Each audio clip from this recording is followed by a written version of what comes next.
Ano natutunan mo doon, pare? Mag-invest? Mag-i-invest na ako. Oo. Basta si Armand Benko, mag-invest ka, pare. Oo, ha? mag-i-invest na tayo. Huwag kakalimutan eh. Kung alam lang nila na basta usaping pera. Yes.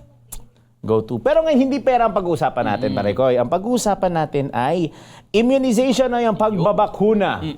Yung ibang mga chikiting, takot na takot sa karayom. Ay, maski ako. Ikaw ba, noon? Takot pa rin ako hanggang ngayon sa injection. Hanggang Oo. ngayon. Iba pa rin kasi talaga yung parang lalo na kapag nung... Ang surprise ko sa iyo ngayon, pare, babakunahan ka namin mamaya bago matapos ang Huwag episode. ganun. Wag ba ganun?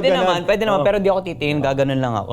Tatago ka lang. Oy, Tago. ito pare ko, yung Oo. guest natin ngayon, naging guest na namin siya ni Gia. Ooh. Doon sa isang nakalipas na episode namin na breastfeeding ang pinag-usapan. So, nakuha na yung part 2, nagkataon na si Gia may mahalagang mission. May ibang Mag-live mission. sa programa. Yun ang mahalaga niya pong mission. Kasama ulit natin, pare ko, si Dr. Teresa Maria Ribaño, MD, isang pediatrician at lactation consultant mula sa isa sa mga malulupit nating partners dito sa DWIZ, Makati Medical Center. Wow. Doc, welcome back! Welcome Hello. With a different partner naman ngayon. Hello po.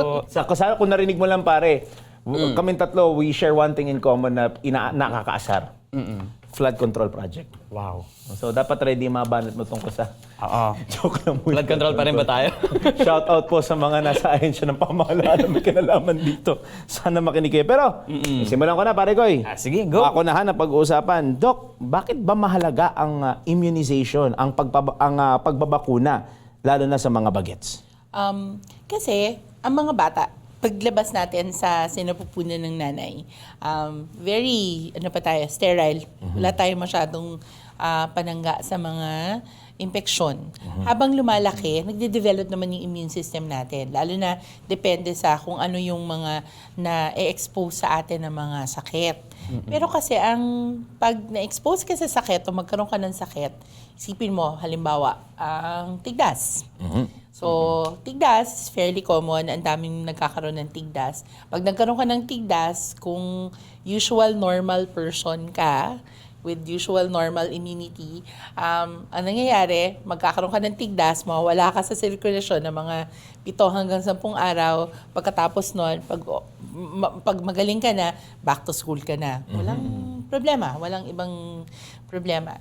Yun lang. Anywhere from 5 to 25% of the population are not okay. Paano yung mga talagang meron silang sakit? Paano yung mga batang may cancer? Paano yung mga batang nakatira sa isang bahay na merong may cancer, nakapamilya? Pag magkaroon sila ng tigdas, pwedeng sila mismo magkaroon ng mga komplikasyon. Yeah. Ang mga komplikasyon sa tigdas, pwedeng magkaroon sila ng pulmonya. Pwede sila magkaroon ng meningitis. So, ang daming mga pwedeng maging komplikasyon ng tigdas na ayaw natin mangyari sa mga anak natin. Yes. So, the safest way to do that is, to expose them to that is, you give them a vaccine. Yung bakuna, pag binigay doon sa bata, makakakuha siya nung some of the symptoms, maybe ng sakit na yon.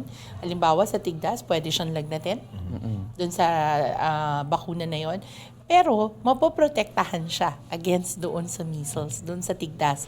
Kung magkaroon man siya ng tigdas later on in life, hindi na siya kasing sama kung wala siyang bakuna at nababawasan natin ang komplikasyon. Talagang maraming benefits na nakukuha Yes. ang mga bagets kung sila ay babakunahan regardless kung ano man yung bakuna na kailangan i-offer. At age-specific yung iba, di ba minsan, Doc, na dapat parang may kailangan kang kunin na vaccine at this particular month or year na kailangan pag 1 year old, pagka 12 months, mga usual ganun yan eh. Sige, ikaw parang. Sabi nga nila, di ba, prevention is better than Of course, of course. Parang as much as possible, mapaghandaan mo na. Mas mapalakas mo na ang iyong immunization. Yun. Di ba? Doc, question naman po is, ano po ang layunin ng expanded program on immunization ng Department of Health? Okay. So, una siyang na-introduce sa ating bansa, 1970s pa. Hindi pa ako buhay noon. Hey. Mas lalo kami, Doc. Hindi pa tayo mga buhay Yes, noon. of course. Pero layunin nila na mapalawig. Mas maraming mga kabataang Pilipino ang makakakuha ng bakuna. Kasi nung una naman dumating ang mga bakuna sa Pilipinas, and I'm sure it's the same with any country, konti lang yung nakaka-access. Kasi sino ba yung may pera? Siya lang yung makaka-access. Pero hindi naman ibig sabihin nun na kung sino lang yung may pera, siya lang yung may karapatan na magkaroon ng access sa bakuna. Layunin ng EPI, ng Expanded Program of Immunization, ay bawat Pilipinong bata, bawat sanggol na mapanganak dito sa Pilipinas ay magkaroon ng proteksyon laban sa mga sakit. Sa dami ng mga bakuna na merong pili ng pinaka-importanteng mga bakuna na siyang available for you. It's supposed to be age-specific at merong, kumbaga para kasing, alam mo sa college, sample Yes, na lang oo. ito, doon sa mga, baka may hindi pa kasi nakakapag-college na nakikinig ngayon, baka nasa senior high or what not. Yes, oo. Sa college, bago ako kumuha ng isang kurso, for example, English 1, 2, 3, bago makuha yung 2 and 3, Kailangan mo na mo dun one, sa... tawag ng prerequisite. Yes, oo. Ayun. And speaking of prerequisites, Doc, talking about vaccines and benefits, ano yung mga unang bakuna na kailangang matanggap ng isang bata? Ang pinakaunang bakuna na exogenous. Kasi tulad na na-mention ko nung segment sa pagpapasuso, ang Yes. unang bakuna ng isang bata ay yung gatas ng ina, yung colostrum. Yes. Yung unang bakunang nare-receive ng isang sanggol pagkapanganak sa kanya ay yung hepatitis B.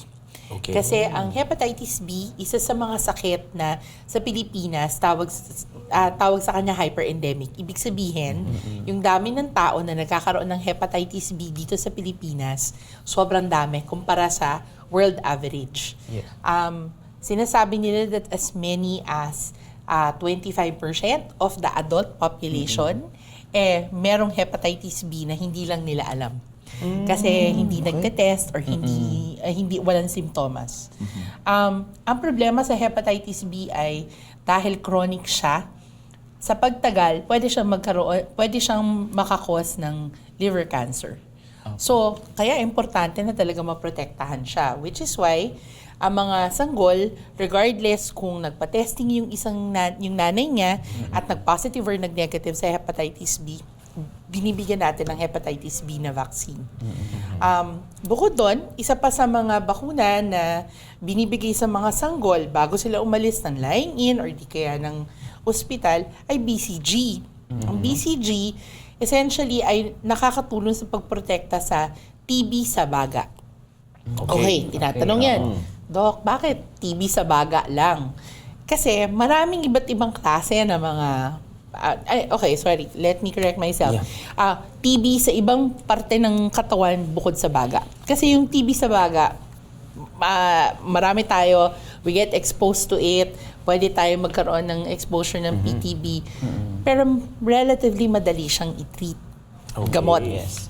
Pero ang TB sa iba't ibang parte ng katawan, lalo na sa utak, lalo na sa spine, lalo na sa kidney, medyo mahirap siyang i-treat. Hindi lang siya basta iinom ka lang. Maraming iba't ibang klaseng kailangan gawin. So, yung BCG na yon, yung minsan nagkakaroon tayo ng scar sa mga natin, sa shoulder. Yung mga bata ngayon, usually nandito na sa may bandang puwet kasi lalo na pag babae, dahil baka daw mag-Miss Universe. Yung pala yun. Yun na pala yun. Tip yun, ha? Oo. Pinaprotektahan sila para hindi sila magkaroon ng TB sa iba't ibang parte ng katawan.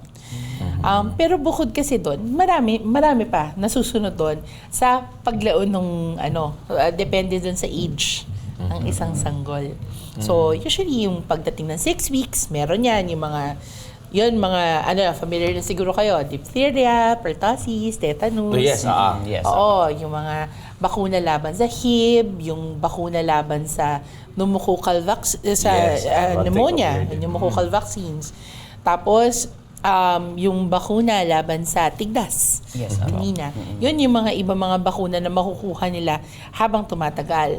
So, yun yung under ng EPI. Iba pa rin kasi yung mga bakuna na recommended siya pero hindi kasi naaabot ng budget natin sa ngayon sa Pilipinas. Matindi yung Kaya budget. ako sinabi nung dati na actually sa immunization, mako-connect mo rin ang flood control. Kasi Ayan. kung hindi ganun karami iiwan doon sa flood control, malalagay natin siya sa bakuna Ayan, para tama. makuha Tama. natin yung mga ibang bakuna na kailangan ng mga Pilipino. Yes. Point well taken, Doc. Sa lahat ng mga politiko, bigyan mo balik tayo sa politiko, naging political program. Pero may isa ako isisikin na tanong para, tapos magbe-break tayo right after that. Nabanggit nyo kasi, natanong ko nga, Doc, yung kung ano yung mga unang mga vaccines na kailangan ibigay sa mga bata. Pwede bang magkaiba-iba yung order ng pag-take nila ng vaccine, or mas maganda na may specified order lang dapat, o yun lang dapat yung matake mo nila, hindi pwede pag-jumble-jumblein? With the exception of the BCG at saka si hepatitis B na kailangan sa loob ng unang 24 hanggang 48 oras ng buhay, lahat naman ng ibang mga bakuna, pwede siyang magpalit-palit. At minsan nga, nangyayari siya, halimbawa, nagkakaroon ng shortage. Okay. So, if you remember nung I think 2024, last year, nagkaroon ng shortage nung bakuna sa pertussis. So, nauna muna yung mga bakuna para sa pneumonia. Okay. Pwede naman yon. Yan lang, mas maganda talaga kung maibigay siya dun sa tama na schedule. Kasi pag naibigay siya sa tamang schedule, masigurado tayo dun sa magiging epekto niya doon sa immunity ng isang sanggol. Kaya magpapaturo ka, pare ko, ha? Oo. Whether you like it or not. Wow, parang segment Ipikit na lang ako. Ayun. O siya, tayo magpe-pre na muna. Baka kasi mamaya, pare, alam mo, break news, catch up. Yes. Flood control pa, baka may balita na naman Oy, sa oo, walang baka may katapusang. update Wala naman ako sino ibang kontraktor, no? Pero kidding aside, wala po muna maglilipat ng stasyon ng radyo at ng channel ng inyong mga telebisyon dahil magbabalik po ang Life Balance. Good day! Nagbabalik tayo. Ako naman ang Yung pampahype. pampahype, lalo na kay paring Menel, pampahype Yes, niya oo. talaga. Nagbabalik po. At bago natin ipagpatuloy ang conversation natin about bakuna na may cameo appearance ng Flood Control Project, syempre hindi mawawala yun, pare Koy. Oo naman. Narito, panoorin at pakinggan natin ang aming life hack for today. Mommy, abala sa baby? Heto ang tip para manatiling malakas at healthy sa kabila ng busy na araw. Kumain ng mga natural na immune-boosting foods tulad ng citrus fruits, bawang, luya, leafy greens, at honey. Ang mga ito ay tumutulong palakasin ang katawan at labanan ang sakit. Pwede rin gumawa ng ginger honey drink o magdagdag ng prutas sa oatmeal at yogurt. Kahit simpleng dagdag lang sa pagkain, malaking tulong na ito sa kalusugan. Uminom ng sapat na tubig araw-araw. Ang tamang hydration ay nakakatulong sa metabolism at nagpapanatili ng enerhiya, lalo na kung nagpapasuso o abala sa baby. Magpahinga ng sapat kapag may pagkakataon, kahit short naps lang sa araw. Malaking tulong sa katawan at immune system. Subukan din ang ilang small exercise o stretching sa bahay. Nakatutulong ito sa circulation at overall health. Ang mga simpleng daily habits na ito ay nakakatulong para manatiling malakas, iwas sakit at may energy para alagaan si baby. At yan! Hindi ang mga tamang balita, pero laging meron yun dito. Oo naman. Pero ang yan ay yung life hack for today. Yes, oo. Ayun. So, balikan natin si Doc. At yung ikaw pare ko, anong next question mo sa ating usaping bakuna? Baka mamaya tanongin mo, Doc, pwede bang hindi na ako magpaturok kasi yung takot ako sa karayom? Baka may Pero mga... speaking of, ako na, sige, singit yun na. Meron bang mga, bukod sa breastfeeding, Doc, meron pa bang mga bakuna binibigay na hindi tinuturok? Ang flu vaccine, although wala yung form na yan dito sa Pilipinas, merong form ng flu vaccine na inhaled siya. Oo. Hanapin mo na kung anong bansa. Oo. O nasa Doon na lang tayo. US siya. US? Oo. Ay, kung saan nakatira yung kapatid mo, si Lloyd Luna. Uy. Hingi ko na rin doon, ha? Shoutout, Boss Lloyd. Anyway, Inayos ko na yung passport ko. kaso nakalimutan mo ang Birth certificate. very good ka dyan. Anyway, balik tayo sa usapan. Doc, question lang po. Regarding po doon sa vaccination, pwede po ba ang bata ay makareceive ng more than one at a time na vaccine? Yes. Ang namin, lalo na nung pandemic, kung yung amount of space of skin na meron siyang available, pwede namin siyang bakunahan. For example, 6-in-1. Noong unang panahon, magkakahiwalay yan Yung diphtheria, pertussis, tetanus, Hib, hepatitis B, at saka Hep B. Pero magkakasama na siya ngayon. Ang MMR at saka chickenpox, dati magkahiwalay siya. For most patients, I'm sure alam niyo magkahiwalay. Pero may farm na siya na magkasama siya. Hep A, Hep B, magkahiwalay siya normally, pero meron yan mga formulations na magkasama siya. So, pwede siyang magkakasama sa iisang turok. Opo. Hindi minimix magkasama talaga siya. Pero pwede rin naman na yung magkakasama na yon, halimbawa, alam ko na 3 buwan na hindi kami magkikita ng isang mag-ina. Kasi dumarating lang sila sa kliniko, galing sila sa ibang probinsya. So, sa araw na magkikita kami, ang pwedeng ibakuna sa kanya sa isang arm, nandun yung 6-in-1 niya, sa isang arm, nandun yung PCV niya, sa isang leg niya, flu vaccine niya, sa isang leg, iba pa rin na bakuna. So, depende yan. Usually makikita ko yan sa mga gagraduate ng high school at mga papasok ng college na nagkukompleto ng kanilang mga requirements. Okay. At nawala na yung mga Ay, proof nako. of vaccination. Yes. So, tapos malapit na rin sa deadline. So, usually, makikita ko yan, minsan 5 hanggang 7 na bakuna. All in one go. Sa ngalan ng clearance. Yun naman talaga yun. Iba, sa ngalan sa... Pero sana it's more than just the clearance, but it's more of protecting yourself. Yes. Yun dapat talaga yun. Yeah. Okay. Agree. Ngayon, let's talk about side effects. Kasi ang mga tao, Doc, alam mo naman to siguro, lalo na nung COVID-19 pandemic. Oh, yeah. Nako, ang daming naging usapin sa mga, huwag kayong magpapabakuna ng COVID-19 vaccine kasi pwede kayong magganito, pwede kayong ganyan, ang dami-daming side effects. Doc, totoo ba na may mga side effects talaga ang mga bakuna? At ano yung karaniwan o kadalasang nararamdaman ng isang tao, lalo na kapag ka nagpapabakuna siya, tas ano yung mga side effects na medyo kailangan maging alert o maging ma-alarma yung mga parents? Ang mga epekto ng bakuna, nade-divide yan into side effects at saka yung adverse events. Okay. Pag sinabi nating side effect, ito yung mga usual na mga nangyayari pagkatapos ng isang bakuna. Pagkatapos ng isang bakuna, mas madalas na nagkakaroon ng pamamaga kung saan na-injectionan. Pwede magkaroon ng lagnat. Pwede magkaroon ng sakit ng ulo. Sumasakit yung ulo nung nabakunahan. Para doon sa mga sanggol na nabigyan ng para sa pertussis, nagiging irritable sila. Iyak ng iyak. Para sa ibang mga nabibigyan ng PCV, nagkakaroon sila ng konting sipon. So, iba-iba talaga siya. So, yun yung mga karaniwan. Ibig sabihin, kung halimbawa, may 10 tao na nabigyan ng bakunang ganyan, 6 hanggang 7 doon sa mga taong yun, magkakaroon ng ganong klaseng side effects. So, yung mga side effects na yun, tulad ng sinasabi ko sa mga pasyente ko at saka sinasabi ko rin sa mga trainees ko, na kailangan ma-explain yan sa mga pasyente. Kasi, dinadala nila yung anak nila na yung bata, walang ubo, walang sipon, walang bayad ng kahit ano. Tapos uuwi, biglang may lagnat, biglang may ubo, may sipon. So, kailangan nyo explain parte yan ng pagbabakuna.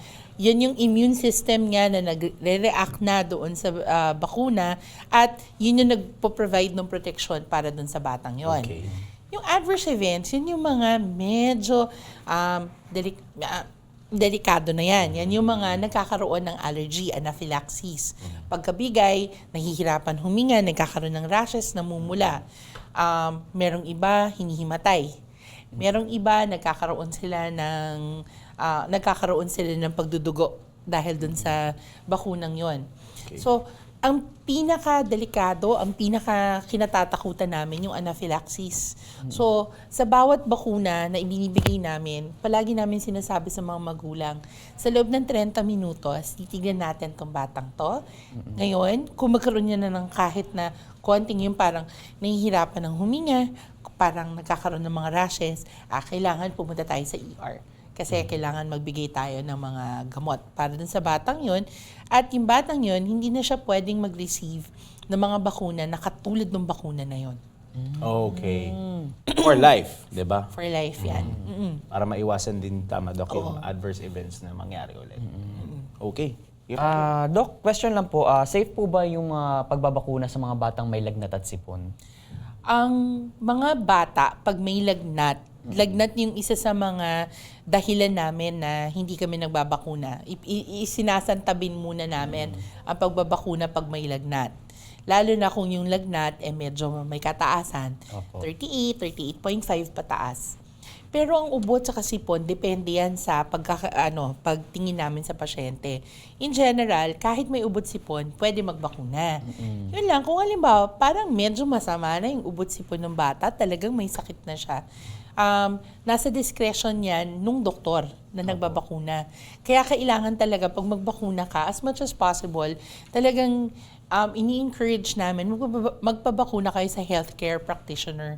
Hindi lang sa lay, hindi lang yung minsan kasi libre sa mall, libre sa ganyan.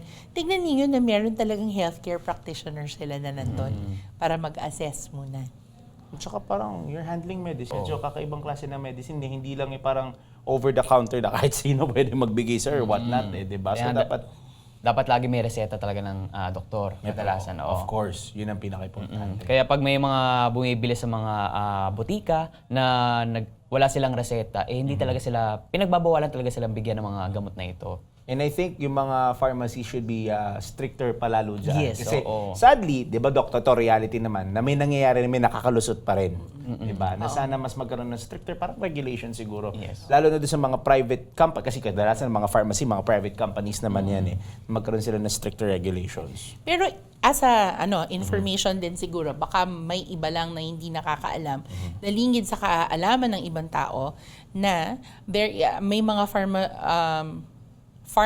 pharmacists tayo na pwedeng magbakuna. Pero pwede lang sila magbakuna sa mga adult na mga pasyente, 18 pataas. At pili lang yung pwede nilang ibakuna ng mga gamot, flu. Yun, flu vaccine. Kasi 'di ba pag nagkakaroon ng mga flu vaccination drive, maramihan 'yan. Yes. Tapos itong in the past, as we know, COVID vaccine. Yeah, Kasama opo. din 'yan sa mga pwedeng magbakuna. So, yun lang yung mga pwede nilang ibakuna. Kaya minsan pag nakikita natin sa mga pharmacy, tapos naglalabas sila ng, ito, mga for vaccine. Kung ako, minsan kasi, Doc, budget namin, ganito lang, tignan mo, ganito lang yung presyo. Baka pwedeng dito na namin pabakunahan yung bata. Ang palagi ko sinasabi, number 1, adults lang ho ang pwedeng bakunahan dyan. Pag sinabi ng pharmacy sa inyo, pwede kami magbakuna kahit bata, medyo mag-ingat na ho kayo. Pangalawa, tanong ninyo, sino ba yung magbabakuna niyan? Kasi, syempre, tulad ng sinabi ninyo, mas maganda talaga healthcare provider meron dyan. Yes. Para siya talaga yung magbabakuna. Yun. O siya, magpabitin ka muna, bigay ka ng isang pabitin na tanong kay Doc, tapos sasagutin niya yan after the break, pare. Ang pabitin na tanong natin kay Doc ay ano ang dapat gawin ng mga magulang kung nahuli o na-miss ang schedule ng bakuna ang kanilang anak. Kasi minsan ang nauna taranta. Oo, natataranta sila. Sure ako doon. Ala, hindi ko na Hindi lahat, hindi ko nila lahat. Pero sure ako pare, karamihan nauna ang taranta. Yes, Kasi nakalimutan nila. Habang may babaeng tumatawa sa loob ng TOC room, magbabalik ang Life Balance. Good day! Nagbabalik po ang Life Balance. Yes, good day talaga. Good day na good day. Tumawa pa talaga yung special behind the scenes. Yung behind the scene na natin. Supervising producer pa. Yes, oo. Manda sa akin tumama. Namaya. Doc, ibigay na, balik pa, pare, remind natin sila yung naging pabitin question mo. Yes, ang ating- Ginagaya mo masyado si Gia Rafael. Sino ba si Gia Rafael? Ginagaya Sino mo. ba yan? Sino ba yan? Ganon? Oh. Anyway. Umaga na. Paano? Sige, balik pa tayo. Patama tuloy. Kala ko news ko, patama ko. Iba Hindi, yun. Pabitin. Narito ang ating pabitin na tanong kay Doc kanina. Ano ang dapat gawin ng mga magulang kung nahuli o na-miss ang schedule ng bakuna ng kanilang anak? So, pag ganon, unang-una, let's not panic. Ayun. Kasi sabi ko, nauna ang taranta. Oo. Pwede niyong gawin, kung halimbawa sa health center nagpapabakuna, pwede kayong pumunta sa nearest health center, bibigyan kayo dapat ng panibagong schedule.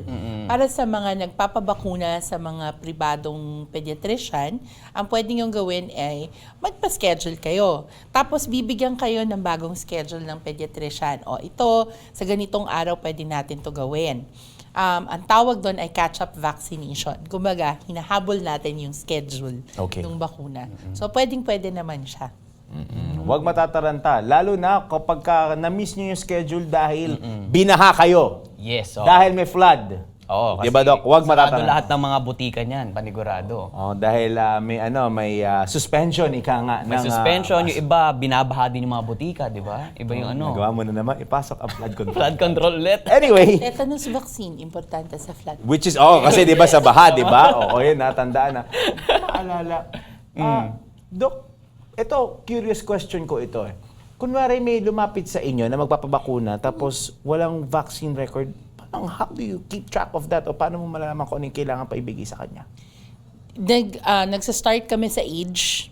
Okay. Tapos tinatry namin i-recreate. Kasi alam mo, I think tayo as Filipinos, one thing na we're not so good at is keeping records. Yeah. Record keeping is very important. Isipin nyo na lang na yung record ng bakuna ng anak ninyo na kailangan alagaan ninyo hanggang 18 siya and beyond. So, kaya paulit-ulit ko yung sinasabi sa mga magulang, huwag yung mawawala yan. Magsa-start kami with recreating ano yung mga appropriate vaccines for the age of nung bata. Okay. Kasi, that happens more common than you think. Yun nga eh. Pag tinatanong ako, Dok, paano kung meron na pala siya yan, kahit isang dose? Sasabihin ko, okay lang po. Kasi sa bakuna ko, wala naman pong overdose. So, kahit paulit-ulit kayo magkaroon ng bakuna, okay lang siya. So, pag matapos na ako doon sa kung ano ba yung appropriate para sa age, unti-unti na namin i-recreate kung ano pa yung mga ibang mga kulang niya. Tapos galing doon, magkakaroon na siya ng bagong vaccine record. Parang lumalabas na nagiging additional o another layer of protection siya. Kung kunwari mang nabigyan, parang renewed layer of protection yun sa kanya, di ba? Oo. Okay. Sige pare, ikaw naman. Doc, ito din po, question lang din po. Paano naman yung mga adults na may mga bakuna din, pero dapat ba silang tanggapin o ulitin? Kung wala silang record at nangangailangan sila ng record, pwede naman silang tanggapin. Kasi tulad ng sinabi ko, wala namang overdose eh. Lalo na kung importante talaga sa kanila na meron silang record of that vaccination. Yep. What comes to mind, usually, ang mga ganyan yung mga seamen, yung mga pumupunta, yung mga mga sumasampa. Oo. Kasi importante sa kanila na merong Hep A, Hep B, DPT, tapos depende kung saan part sila, minsan pa meningococcal vaccine, mga ganyan. So, yung mga yan, mas mahal pa kasi kung magpakuha sila ng titers sa bawat isa sa mga sakit na yon kaysa magpapakuna sila. So, magpapabakuna na lang sila. Pag ganun, pwede naman, bakunahan naman, and then, sasignan niyo yung vaccine record. O, meron na silang record. Tapos masasabit na nila yon. Importante lang, lalo na para dun sa mga bago ko pa lang na mga katulad ng doktor, alamin niyo kung tama yung dose na binibigay niyo ng vaccine. Palagi ko sinasabi yun. Bago kayo magbakuna, siguraduhin niyo tama yung saan niyo babakuna, siguraduhin yung tama yung bakunang babakunahan niyo, siguraduhin yung hindi siya expired, at saka tama yung dose. Kasi, halimbawa, Hep A at saka Hep B, ibang dose pang bata, iba yung dose pang matanda. Yes, opo. Kasi pag itinurok mo ba sa matanda ang dose na para sa bata, is it considered na underdosed yung itinurok mo? Parang ganun po. Parang ganun din. Underdose din. So kailangan possible na dapat ma-redo with the proper dosage. Correct. Ayun. Sige. Ngayon naman, Doc, doon naman tayo sa myth at sa mga fact. Iba pa yung fact or fake pag Sunday iba pa yun. yan. Ito, myths at saka sa mga fact. Tignan natin kung ilang mga nandito ay may katotohanan o wala talaga. Yes. Parang fact or fake. Dapat pala fact or fake na nandun din title namin dito. Di ba, Kim? Okay, Doc. Una ba na totoo po ba na nakakapagdulot daw ng autism ang bakuna? Yan ang number one myth na binabust namin ng paulit-ulit. Ang special mention dyan si measles or measles containing, so MMR vaccine. Dahil to sa studies na ginawa before ng isang doktor na since then, nahilahan na ho ng lisensya. Yung study niya na yon, paulit-ulit na siyang na-debunk. na yung MMR or measles-containing vaccine ay nakakakos daw ng autism. Ang autism po, hindi pa hanggang ngayon masasabi ano ba talaga ang punot dulo ng autism. Sabi nila, some genetic, sabi nila, meron talagang mga factors. But definitely, vaccine is not one of them. Ayun. Yun. At least klaro, ha? Klaro na. O, may item ka na sa factor fake. Oo, pwede na. Sige. Ito naman, Doc, next question po. May mga naniniwala na hindi naman kailangan ng bakuna dahil wala nang sakit tulad ng polio. Ano po bang masasabi niyo dito? Papaalala ko sa kanila na noong 2019, nagkaroon ng resurgence ng polio. Oh, yes. At in fact, up to now, kasama tayo sa mga bansang minemaintain ni World Health Organization at saka ng UNICEF under its care kasi binabantayan tayo because malaki ang risk natin na magkaroon ng resurgence ulit. Bakit? Libre na nga yung bakuna, meron ng libreng bakuna sa center, hindi pa rin napupuntahan ng ating mga kababayan. Ayun. Hindi pa rin tayo nakaka 100% vaccine coverage rate. Ang vaccine coverage ay yung kung ano ba yung dami ng mga populasyon na nabibigyan ng bakuna. Ang private ho, nasa 5 to 8% lang po yan. 90% ay galing po sa ating public sector. Yan po yung mga nagpapabakuna sa mga public hospitals or sa health center.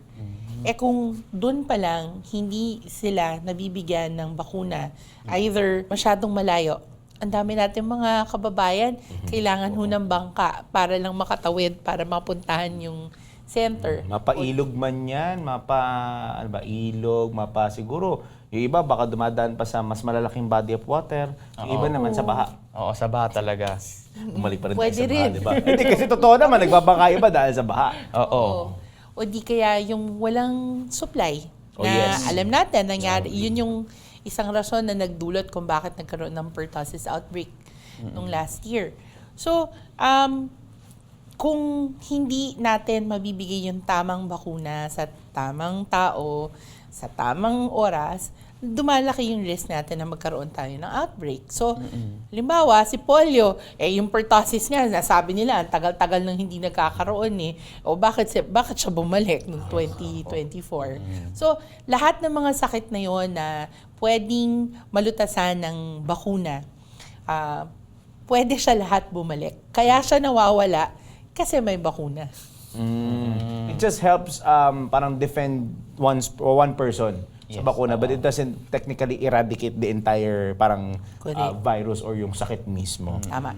Sadly, bitin na tayo sa oras, pare ko. Pero hingan ko na muna si Doc ng kanyang mensahe. Doc, mga natatakot magpabakuna dahil Ay. sa madami silang mga... Kala ko turok. Sa mga natatakot, magpabakuna pare. Magpabakuna. Magbakuna, Para malinaw. bakuna. Sa mga natatakot. Tsaka dun sa mga, siguro hindi nakip ng record o yung mga patuloy na nagsisik ng kanila o religious sila sa kanilang immunization, Doc. Any message to them? So, dun sa mga natatakot magpabakuna, napaka-importante ho ng bakuna.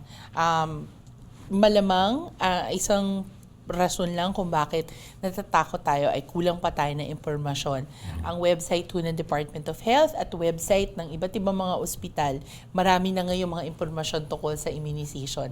Ito ay ginagawa namin para masiguro natin na ang bawat Pilipino, hindi lang ho bawat bata, pero bawat Pilipino ay nabibigyan ng akmang bakuna. Ang bakuna ay nakakatulong para protektahan ng mga bata sa mga sakit, at itong mga batang to, pag pinagsama-sama mo na pare-pareho mga nabakunahan, paglaki nila, mas hindi dadatnan ng sakit. Pag hindi sila dinadatnan ng sakit, hindi sila nag-a-absent.